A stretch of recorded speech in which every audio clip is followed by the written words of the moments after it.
دوستو دنیا میں رہتے ہوئے کچھ حاصل کرنا، دنیا میں دنیائی اور آسمانی یہ کہ آپ کی جتنی بھی نیکی ہیں، اچھے کام اور اینڈ تک جو ایمانداری ہے،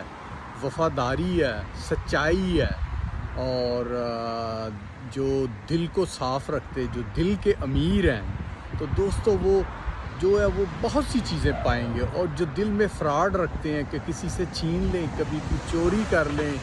کسی کا مال دیکھ کے تو کہتے ہیں کہ یہ میرے پاس آ جائے، تو دوستو وہ نفرت اور لالچ اور خود غرضی اور بہت سی ایسی چیزیں ہیں، بے ایمانی بھی آ جاتی ہے، ٹھگ بازی بھی آ جاتی ہے۔ پر جو ایماندار ہے، جو کہتا ہے خدا نے جو مجھے دیا وہی بہت ہے،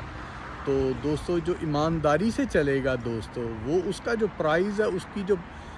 محنت کا اجر ہے، جو تنخواہ ہے، وہ آسمان پہ جمع ہوتی رہے گی، اور جب وہ دنیا ختم ہوگی تو دوستو وہ اس کو ملے گا۔ اور جو ایمانداری کے ساتھ نہیں چلا، وہ صرف دنیا ہی میں چلا ہے، تو دوستو وہ سب کچھ لوز کرے گا، آخر میں سے کچھ نہیں ملے گا گندک کی آگ، وہ ہوتی ہے وہ کھولتی آگ، قیامت میں وہ ملے گی، اس میں ڈالا جائے گا۔